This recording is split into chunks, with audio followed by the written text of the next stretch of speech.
സാധ്യതയാണ് തെളിഞ്ഞു വരുന്നത്.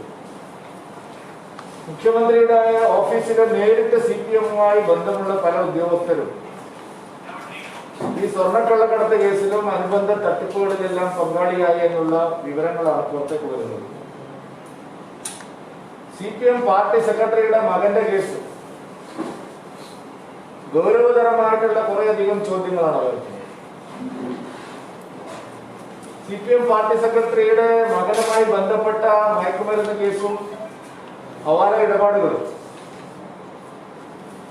സംസ്ഥാനത്തെ CPM നേതൃത്വത്തിന് വിശദീകരിക്കാനാവാത്ത വിധം, ജനങ്ങളോട് വിശദീകരിക്കാനാവാത്ത വിധം അവർ ഉത്തരവിട്ടത് സർക്കാരിന്റെ ഭരണ സംവിധാനങ്ങളെ ഉപയോഗപ്പെടുത്തി കേസിൽ അട്ടിമറി നീക്കം നടത്താൻ അവർ പരിശ്രമിച്ചു. അതിൽ ഏറ്റവും ഗുരുതരമായിട്ടുള്ള പ്രശ്നം എന്ന് പറയുന്നത് ബാലാവകാശ കമ്മീഷന്റെ ഇടപെടൽ. സംസ്ഥാനത്തെ ബാലാവകാശ കമ്മീഷൻ ഒരു പാർട്ടി കമ്മീഷൻ പോലെ പ്രവർത്തിക്കുന്നു, ഒരു വർഗ സംഘടനയെ പോലെ പ്രവർത്തിക്കുന്നു എന്നുള്ള ആരോപണം ഇത് ആദ്യമായിട്ട് വന്നതല്ല. ബാലാവകാശ കമ്മീഷൻ ഒരു ബാലസംഘം പോലെ, DYFI പോലെ, SFI പോലുള്ള ഒരു സംഘടനയായിട്ട് മാറിയിരിക്കാൻ കഴിയും. യോഗ്യതയില്ലാത്ത ആ മനുഷ്യനെ ബാലാവകാശ കമ്മീഷൻ ആക്കുമ്പോൾ മുഖ്യമന്ത്രി പറഞ്ഞത് മഹാനായിട്ടുള്ള വ്യക്തിയാണ്. ബാലാവകാശ കമ്മീഷനെതിരെ യഥാർത്ഥത്തിൽ ഇപ്പോൾ കേസെടുക്കേണ്ടത് രണ്ട് കാര്യങ്ങളാണ് ഇവിടെ നടന്നിരിക്കുന്നത്. ഒന്ന്, ബാലാവകാശ കമ്മീഷൻ കോവിഡ് മാനദണ്ഡങ്ങൾ ലംഘിച്ചിരിക്കുന്നു. 10 വയസ്സിൽ താഴെയുള്ള ഒരു കൊച്ചുകുട്ടിയെ ഇത്രയധികം മാധ്യമ പ്രവർത്തകരും ആൾക്കാരുമുള്ള സ്ഥലത്തേക്ക് ബാലാവകാശ കമ്മീഷൻ വിളിച്ചു വരുത്തി എന്ന് പറയുന്നത്, അല്ലെങ്കിൽ കൂട്ടിക്കൊണ്ട് പുറത്തേക്ക് വരാൻ പറഞ്ഞത് ഗുരുതരമായിട്ടുള്ള കോവിഡ് മാനദണ്ഡങ്ങളുടെ ലംഘനമാണ്. 2 വയസ്സ് പ്രായമുള്ള ഒരു കൊച്ചു കുഞ്ഞിനെ രാഷ്ട്രീയ ആവശ്യത്തിന് വേണ്ടിയിട്ട് നൂറുകണക്കിന് മാധ്യമ പ്രവർത്തകര്, ക്യാമറാമാൻമാര്, പോലീസുകാര്, ബാലാവകാശ കമ്മീഷൻ ഉദ്യോഗസ്ഥരടക്കം നൂറുകണക്കിന് ആളുകളുള്ള ഒരു സ്ഥലത്തേക്ക് സ്ത്രീയോടൊപ്പം ആ കുഞ്ഞിനെ വിളിച്ചുകൊണ്ടുവന്നു. എന്നിട്ട് അവിടുന്ന് ചോദ്യങ്ങൾ ചോദിച്ചു. ആ ഗേറ്റിന്റെ അടുത്തിരുന്ന് ചോദ്യങ്ങൾ ചോദിച്ചു. എൻഫോഴ്സ്മെന്റ് ഡയറക്ടറേറ്റ് ജീവനക്കാർ പോയതിനു ശേഷം കമ്മീഷൻ അംഗങ്ങൾ ഈ ആൾക്കൂട്ടത്തിനിടയിൽ കൊച്ചുകുട്ടിയുമായിട്ട് സംസാരിക്കുന്ന സ്ഥലത്ത്, നമ്മുടെ നാട്ടിലെ കോവിഡ് മാനദണ്ഡം അനുസരിച്ച് 10 വയസ്സിൽ താഴെയുള്ള കുട്ടികളെ ഇത്തരത്തിൽ പുറത്തേക്ക് ആളുകളുടെ കൂട്ടത്തിലേക്ക് ആരും തന്നെ വിളിച്ചു കൊണ്ടുവരും. അപ്പൊ ബാലാവകാശ കമ്മീഷൻ ഗുരുതരമായിട്ടുള്ള ഒരു കുറ്റം ചെയ്തിരിക്കും. രണ്ടാമത്തെ കാര്യം, കുട്ടികളെ ഇത്തരം കാര്യങ്ങൾക്ക് പരിചയമാക്കുന്നത്, കൊച്ചു കുഞ്ഞുങ്ങളെ ഇത്തരം കാര്യങ്ങൾക്ക് പരിചയമാക്കുന്നത് ബാലാവകാശങ്ങളുടെ ലംഘനമാണ്. ബാലാവകാശങ്ങളുടെ നിഷേധമാണ്, ബാലാവകാശങ്ങളുടെ ലംഘനമാണ്. ആ കൊച്ചു കുഞ്ഞിനെ, ഒന്നും അറിയാത്തൊരു കൊച്ചു കുഞ്ഞിനെ എൻഫോഴ്സ്മെന്റ് ഡയറക്ടറേറ്റ് പരിശോധന തുടങ്ങിയതിന് ശേഷം ആ വീട്ടിലേക്ക് കൊണ്ടുപോയി. അല്ലാതെ ആ എൻഫോഴ്സ്മെന്റ് ഡയറക്ടറേറ്റ് പരിശോധിക്കാൻ വരുമ്പോൾ അവിടെ കൊച്ചു കുഞ്ഞില്ല. ഞങ്ങളുടെ ഈ ഉന്നയിക്കുന്ന കാര്യങ്ങൾ ശരിയാണോ തെറ്റാണോ എന്ന് മാധ്യമപ്രവർത്തകർ, സുഹൃത്തുക്കൾ ചിന്തിക്കണം. എൻഫോഴ്സ്മെന്റ് ഡയറക്ടറേറ്റ് ആ വീട്ടിൽ വരുമ്പോൾ ഈ കൊച്ചു കുഞ്ഞ് അവിടെ ഇല്ല. എൻഫോഴ്സ്മെന്റ് ഡയറക്ടറേറ്റ് പരിശോധന തുടങ്ങിയതിനു ശേഷം ഈ കൊച്ചു കുഞ്ഞിനെ വീട്ടിലേക്ക് കൊണ്ടുപോകും. എൻഫോഴ്സ്മെന്റ് ഡയറക്ടറേറ്റുമായിട്ട് ഒരു ഡെബിറ്റ് കാർഡോ ക്രെഡിറ്റ് കാർഡോ ഒരു തർക്കം വന്നപ്പോ ഈ കൊച്ചു കുഞ്ഞിനെ ഉപയോഗിച്ച് അവിടെ ഒരു ഇഷ്യൂ ഉണ്ടായി. ബാലാവകാശ കമ്മീഷൻ വരും. വലിയ പ്രചരണ വിഷയമാണ്. കുടുംബാംഗങ്ങൾ അങ്ങനെ ഒരു പ്രചരണ വിഷയമാക്കുന്നതിനോ മാധ്യമങ്ങൾ അങ്ങനെ ഒരു പ്രചരണ വിഷയമാക്കുന്നതിനോ ആർക്കും എതിർക്കാൻ പറ്റില്ല. പക്ഷെ ബാലാവകാശ കമ്മീഷൻ അവിടെ വന്ന് ഒരു രാഷ്ട്രീയ പ്രചരണത്തിന് നേതൃത്വം നൽകിയതോടുകൂടി കുട്ടികളെ മറയാക്കി രാഷ്ട്രീയ ഉദ്ദേശം നടത്തുക എന്നുള്ള തെറ്റും ബാലാവകാശ കമ്മീഷൻ ചെയ്തു. കുട്ടികളെ ഷീൽഡാക്കി, കുഞ്ഞുങ്ങളെ ഷീൽഡാക്കി തങ്ങളുടെ താല്പര്യങ്ങൾ സംരക്ഷിക്കാൻ ബാലാവകാശ കമ്മീഷൻ ശ്രമിച്ചോ എന്നുള്ള ഗൗരവതരമേറിയ ആരോപണമാണ് വരുന്നത്. ബാലാവകാശ കമ്മീഷന് മുമ്പിൽ ഇങ്ങനെ ഒരു പരാതി വന്നാൽ ആ പരാതി യഥാർത്ഥത്തിൽ പരിശോധിക്കപ്പെടേണ്ടത് തന്നെയാണ്. പക്ഷെ അതിന് സ്വീകരിച്ച മാർഗം ഇതായിരുന്നില്ല. അവര് രാഷ്ട്രീയ പ്രവർത്തകർ ചെയ്യുന്നത് പോലെ കുട്ടികളുടെ പ്രശ്നം ഒരു രാഷ്ട്രീയ പ്രശ്നമാക്കി അത് പൊതുസമൂഹത്തിന് മുമ്പിൽ കുഞ്ഞുങ്ങളെ അപമാനിക്കുന്ന കൃത്യമായിട്ടുള്ള കാര്യമാണ്. രണ്ടു നിലയിലും ബാലാവകാശ കമ്മീഷൻ തെറ്റുകയാണ്. അപ്പൊ ഇടതുമുന്നണിയെ സംബന്ധിച്ച് ഇത്തരത്തിലുള്ള നിരവധി വിഷയങ്ങളാണ് അവർ നേരിടുന്നത്. UDF കാര്യം വ്യത്യാസമില്ല.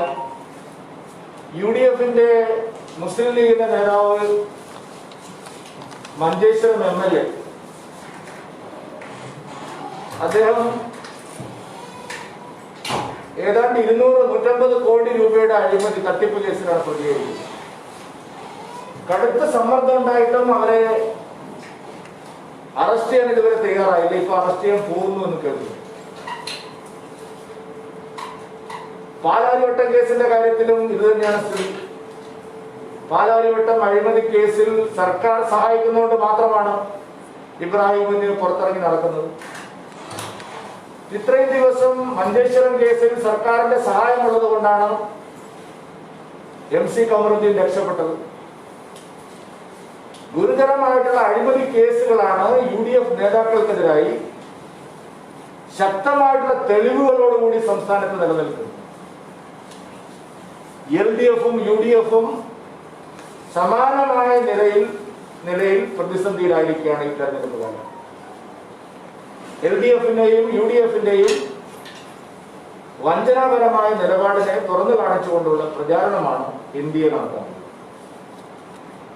നമ്മുടെ ധനകാര്യമന്ത്രി ശ്രീ തോമസ് ഐസക് അദ്ദേഹത്തിന്റെ ധനകാര്യമന്ത്രി എന്നുള്ള നിലയിലുള്ള പ്രവർത്തനങ്ങൾ മുഴുവൻ സംസ്ഥാനത്ത് വലിയ തോതിലുള്ള അഴിമതിക്ക് വളം വയ്ക്കുന്ന കാര്യങ്ങളാണ്. അദ്ദേഹം കിഫ്ബിയിലൂടെ നടത്തുന്ന പല പദ്ധതികളും ടെൻഡറുകളില്ലാതെ സുതാര്യമായിട്ടുള്ള പരിശോധനകളോ ഓഡിറ്റിങ്ങോ ഒന്നുമില്ലാതെ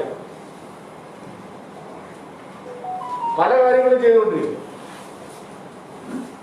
ഈ ഊരാളുങ്കൽ ലേബർ കോൺട്രാക്ട് സൊസൈറ്റി എന്ന് പറയുന്ന സ്ഥാപനം, ആ സ്ഥാപനത്തെ മറയാക്കി സംസ്ഥാന ഗവൺമെന്റിലെ മന്ത്രിമാരും CPM-ലെ ഉന്നത നേതാക്കന്മാരും വലിയ തോതിലുള്ള ഹവാല സാമ്പത്തിക ഇടപാടുകളാണ് നടന്നത്. കള്ളപ്പണം വെളുപ്പിക്കാനടക്കം ഗുരുതരമായിട്ടുള്ള ശ്രമങ്ങൾ, നീചമായിട്ടുള്ള ശ്രമങ്ങൾ നടക്കുന്നു. കിഫ്ബിയിൽ നടക്കുന്നതെല്ലാം തട്ടിപ്പാണ്. അവിടെ ഒരു തരത്തിലുള്ള കണക്ക് പരിശോധനയില്ല, ഓഡിറ്റിംഗ് ഇല്ല, ആരോടും അക്കൗണ്ടബിൾ അല്ല, ടെൻഡർ നടപടികൾ പോലുമില്ല. 7,000-8,000 കോടി രൂപയുടെ പദ്ധതികൾ യാതൊരു തരത്തിലുള്ള സുതാര്യമായിട്ടുള്ള നിയമപരമായിട്ടുള്ള ടെൻഡറുകളും ഇല്ലാതെ ഊരാളുങ്കൽ ലേബർ കോൺട്രാക്ട് സൊസൈറ്റിക്ക് കൊടുക്കുന്നു. അവർ ആ പദ്ധതികളുടെ മറവിൽ നടത്തുന്നത് എന്താണ്? എന്തുകൊണ്ടാണ് അവരുടെ കാര്യത്തിൽ ഓഡിറ്റിംഗ് ഇല്ലാത്തത്? എന്തുകൊണ്ടാണ് അവർക്ക് സുതാര്യമായിട്ടുള്ള ടെൻഡർ പ്രോസസ്സിനെ അഭിമുഖീകരിക്കേണ്ട വരാത്തത്? തോമസ് ഐസക്കിന് ഇക്കാര്യത്തിൽ പലതും ജനങ്ങളോട് തുറന്നു പറയാനുണ്ട്. കിഫ്ബിയുടെ മറവിൽ നടന്നിട്ടുള്ള വികസന പ്രവർത്തനങ്ങളിലെ ധനവിനിയോഗത്തെ സംബന്ധിച്ച് ശരിയായ അന്വേഷണം എൻഫോഴ്സ്മെന്റ് ഡയറക്ടറേറ്റ് നടത്തിയാൽ പല കാര്യങ്ങളും പുറത്തു വരും. അതുകൊണ്ട് കിഫ്ബി ഇടപാടുകളെ സംബന്ധിച്ചും ഊരാളുങ്കൽ ലേബർ കോൺട്രാക്ട് സൊസൈറ്റിയുടെ ഇടപാടുകളെ സംബന്ധിച്ചും ശരിയായ പരിശോധന വേണമെന്ന് ഭാരതീയ ജനതാ പാർട്ടി ആവശ്യപ്പെട്ടില്ല.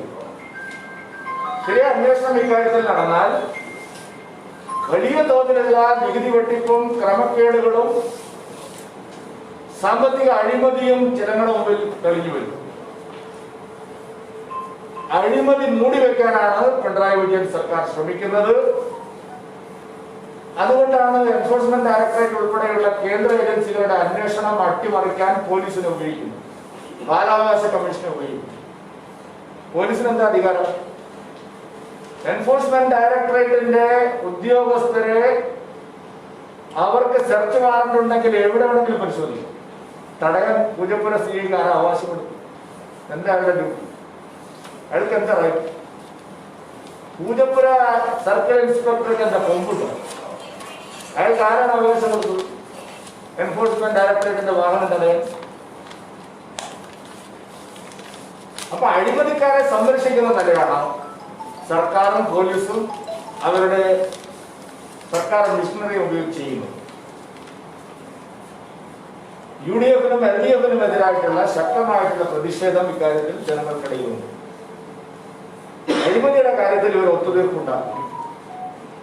സംസ്ഥാനത്തെ പല തദ്ദേശ സ്ഥാപനങ്ങളിലും UDF, LDF രഹസ്യ ധാരണകൾ രൂപപ്പെട്ടു കഴിഞ്ഞു. ഇന്നിപ്പോൾ തിരുവനന്തപുരം കോർപ്പറേഷനിലെ പല വാർഡുകളിലും CPM-ഉം കോൺഗ്രസും തമ്മിൽ രഹസ്യ ധാരണയായി എന്നാണ് മനസ്സിലാക്കുന്നത്.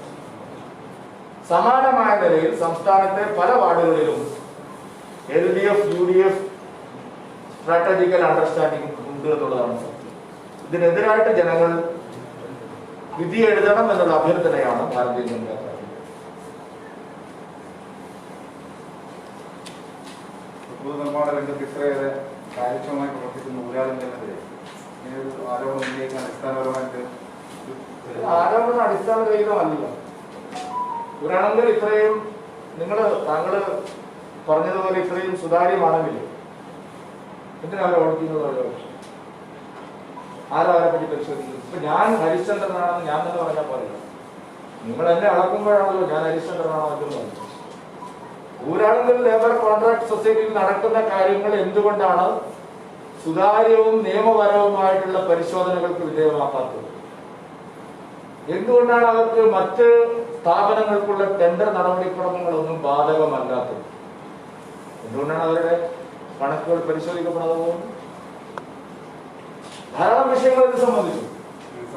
സർക്കാരിനിടയിൽ ഒരു വിശ്വാസ്യതയുണ്ടല്ലോ സ്ഥാപനത്തിന്. അതായത് കോഴിക്കോട് ബൈപ്പാസ് നിർമ്മാണത്തിലൊക്കെ ടെൻഡറിൽ 10 കോടി രൂപ മിച്ചം വെച്ചിട്ട് തിരിച്ചു നൽകി ഉൾപ്പെടെ ചെയ്തിട്ട് പിന്നെ അതിവേഗത്തിലുള്ള നിർമ്മാണ പ്രവർത്തനങ്ങൾ ആ നിലയിൽ വിശ്വാസ്യതയുള്ള ഒരു സ്ഥാപനത്തിൽ ചെമ്മീനിട്ട് വരാലിനെ പിടിക്കുക എന്നുള്ളൊരു പഴഞ്ചൊല്ല് എനിക്കറിയാം. മലബാറിൽ അതിനെ കൊഞ്ചനം വിട്ട് കുളവനെ പിടിക്കുന്നു. അതൊക്കെ ഇവിടെ നടക്കുന്നുണ്ട്.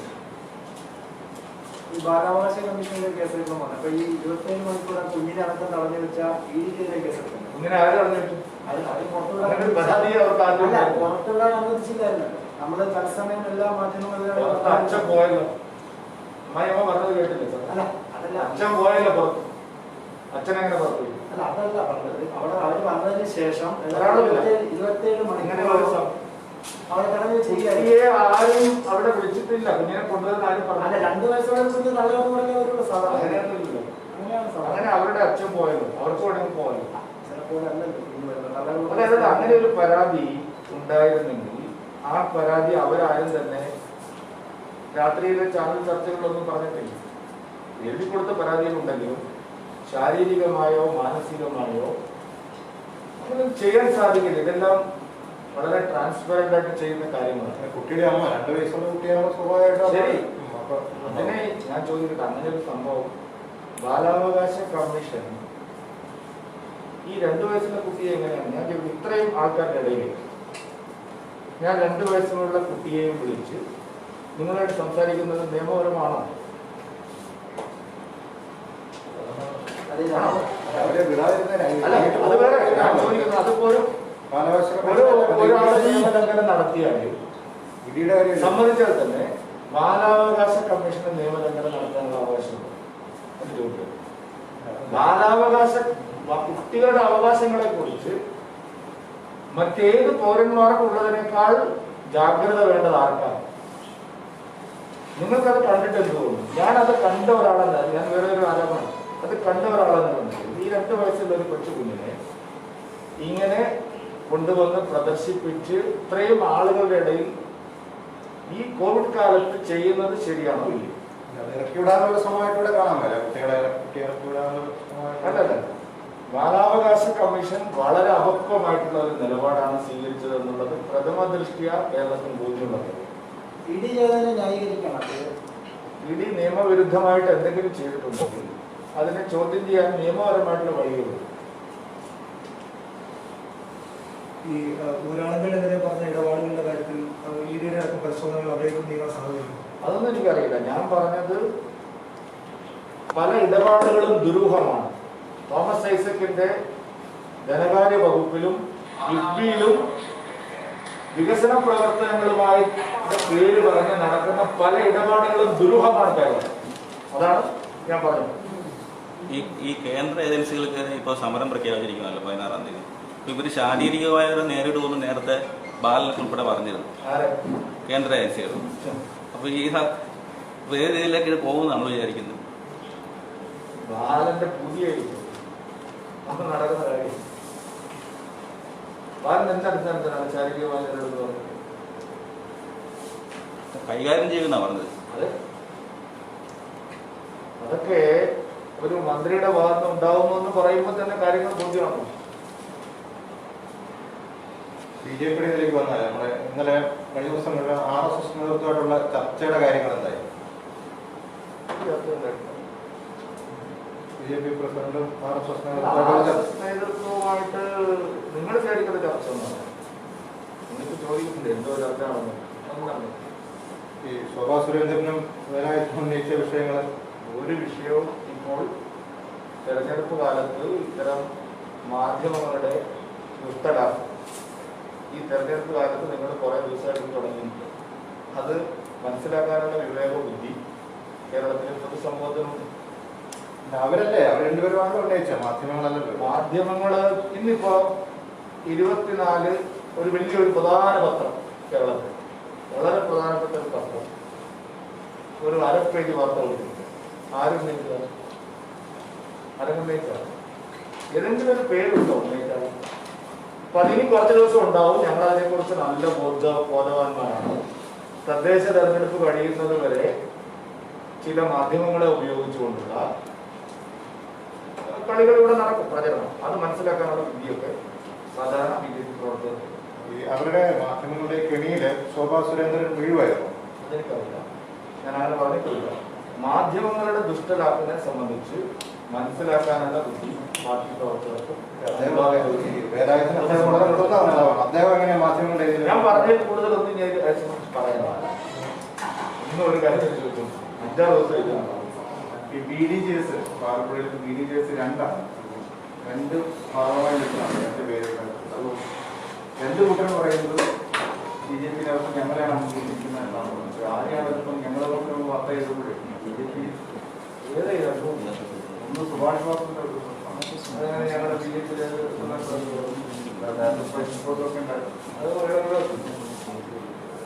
ഇപ്പം ഇന്ത്യയുടെ ഭാഗമാണ്.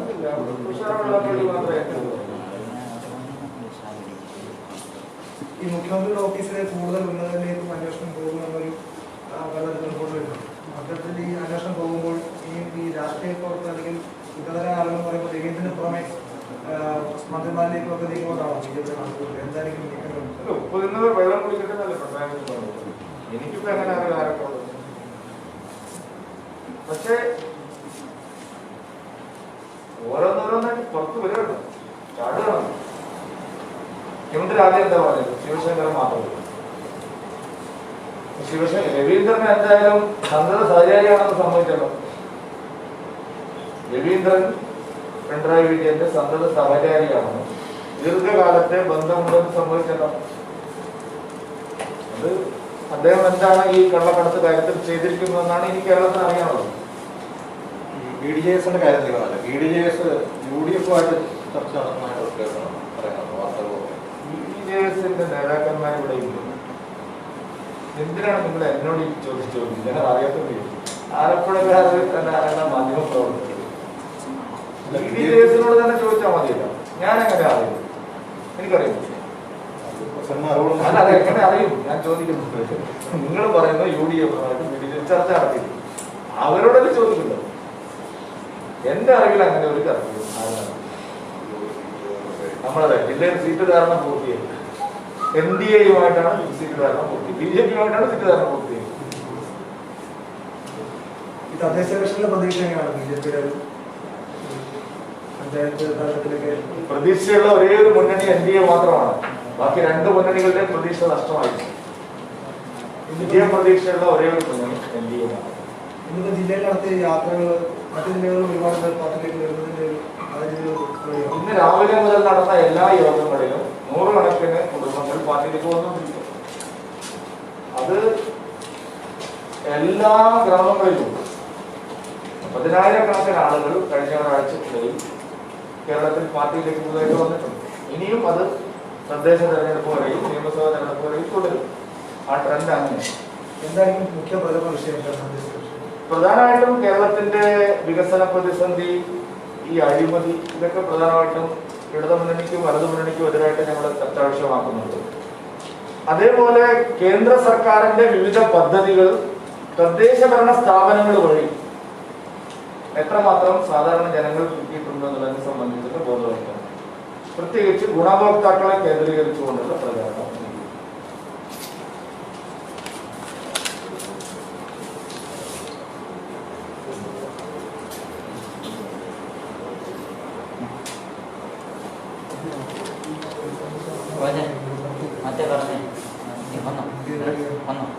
അപ്പോഴേ ഈ സമയത്ത് നമ്മുടെ ആരാധനായിട്ടുള്ള BJP-യുടെ സംസ്ഥാന അധ്യക്ഷന്റെ ഈ യാത്ര BJP-യിലേക്ക് പുതുതായിട്ട് വരുന്ന നവാഗത സ്വീകരണ പരിപാടിയാണ്. ആരൂരിൽ നിന്നും ഇന്ന് രാവിലെ ആരംഭിച്ച് കായംകുളം വരെ ബാക്കി 2 മണ്ഡലങ്ങളിലെ പരിപാടി 2 ദിവസത്തിനും സംഘടിപ്പിക്കും. അപ്പം നിരവധി നൂറുകണക്കിന് പ്രവർത്തകർ ഈ കോവിഡിൻ്റെ പ്രോട്ടോക്കോളൊക്കെ മാനിക്കേണ്ടതുകൊണ്ടാണ് നമ്മൾ പരിമിതിപ്പെടുത്തിയത്. നൂറുകണക്കിന് അതാത് മണ്ഡലങ്ങളിലെ പ്രമുഖരായിട്ടുള്ള നേതാക്കന്മാരാണ്, അതുപോലെ പ്രവർത്തകരുമാണ് BJP-യോടൊപ്പം ചേർന്നത്. ഇവിടെയും ആ തരത്തിൽ ജില്ലാ ഓഫീസിൽ നടന്ന പത്രസമ്മേളനത്തോടനുബന്ധിച്ചിട്ട് പ്രമുഖരായിട്ടുള്ള 6-7 പേര് ഇവിടെ വെച്ച് BJP-യോടൊപ്പം ചേരുകയാണ്. അത് ഏറ്റവും പ്രധാനപ്പെട്ട വ്യക്തി എന്ന നിലയ്ക്ക് യൂത്ത് ഫ്രണ്ടിൻ്റെ കേരള കോൺഗ്രസ് PC തോമസ് വിഭാഗത്തിൻ്റെ യൂത്ത് ഫ്രണ്ടിൻ്റെ സംസ്ഥാന അധ്യക്ഷൻ സഞ്ജീവ് ഗോപാലകൃഷ്ണൻ ഇവിടെ എത്തിച്ചേർന്നിട്ടുണ്ട്. അദ്ദേഹത്തെ ഈ അവസരത്തിൽ ഇവിടെ വെച്ച് സ്വീകരിക്കുന്നുണ്ട്. അതുകൂടി ഈ സന്തോഷം കൂടി, അതുപോലെ പ്രധാനപ്പെട്ട അവരുടെ ജോലി നമ്മളെടുക്കുകയും അവരെ കൂടി സ്വീകരിക്കും. ആരാധനായിട്ടുള്ള സംസ്ഥാന അധ്യക്ഷനെ BJP ഓഫീസിലേക്ക് ആദ്യം എത്തിയതാണ് നമ്മൾ തിരക്കൊണ്ട് അദ്ദേഹത്തെ BJP ആലപ്പുഴ ജില്ലാ കമ്മിറ്റിക്ക് വേണ്ടിയിട്ട്